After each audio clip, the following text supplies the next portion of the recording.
Bonjour, aujourd'hui c'est le 17 janvier, bienvenue à notre méditation. Cette semaine, nous allons donc lire un autre texte de Proverbe, le Proverbe 16, 29. L'homme violent séduit son prochain et le fait marcher dans une voie qui n'est pas bonne. Nous avons donc parlé de l'importance d'utiliser sa langue, pas pour diviser des amis, pour détruire des frères. Et cette semaine, nous allons parler de la violence. Mais quel est le contexte de ce verset 29? En fait, le contexte du verset 29, ce sont les autres textes que nous avons médités, où d'ailleurs Salomon parle de la langue. Par exemple, dans le verset 27 du chapitre du Proverbe 16, c'est écrit « L'homme pervers prépare le malheur, et il a sur ses lèvres comme un feu ardent. » Comment est-ce qu'il prépare le malheur? Par le feu qui sort de sa bouche. Ce feu qui dévore les autres. Or, dans le verset 29, la violence, c'est de conduire les gens sur un mauvais chemin. Ce mauvais chemin commence par le désir que les gens ont de dévorer les autres avec leur langue. Il y a toutes sortes de violences dans le monde, n'est-ce pas? Mais ici, il s'agit aussi de la violence verbale. Dans mon enfance, dans mon pays d'origine, on entendait souvent des adultes dire aux enfants « Vous allez servir juste à tirer un carrosse. » C'est-à-dire, vous serez comme des ânes, comme des bêtes. Enfant est stupide. Combien de gens ont déjà entendu ça? Est-ce que vous connaissez une forme de violence plus grave, plus terrible que celle-là? La violence verbale détruit l'âme des gens. Espèce de, et on dit. Regardez comment Jésus nous traite, comment Dieu nous traite. Dieu dit que nous sommes la prunelle de ses yeux. Nous sommes précieux à ses yeux. Il nous aime, il nous chérit. Il meurt à la croix pour nous. Tandis que les hommes et les femmes, l'être humain, utilisent la langue comme une épée. Jésus, dans le livre d'Apocalypse, a une épée qui sort de sa bouche, mais c'est une épée de justice. L'épée qui sort de notre bouche n'est pas toujours l'épée de justice.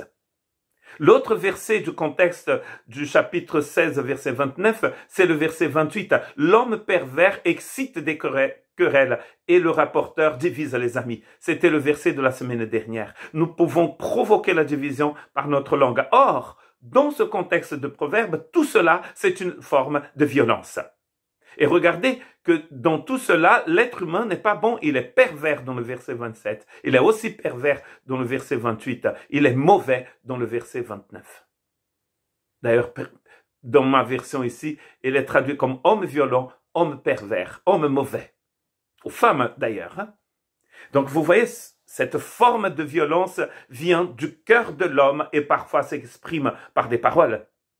Comment devons-nous passer outre, marcher sur un autre chemin? Nous allons trouver donc une belle exhortation de Salomon dans le premier chapitre du livre de Proverbes. « Mon fils, si des pécheurs veulent te séduire, ne te laisse pas gagner, ne te laisse pas faire, ne cède pas, il est en train de dire. S'ils disent, viens avec nous, dressons des embûches, versons du sang, tendons des pièges à celui qui se repose en vain sur son innocence, engloutissons-les tous vifs comme le séjour des morts, et tout entier comme ceux qui descendent dans la fosse. Nous trouverons toutes sortes de biens précieux, nous remplirons de butin nos maisons. Tu auras ta part avec nous. Il n'y aura qu'une bourse pour nous tous. Mon fils, ne te mets pas en chemin avec eux. Détourne ton pied de leur sentier, car leurs pieds courent au mal, et ils ont hâte de répandre du sang.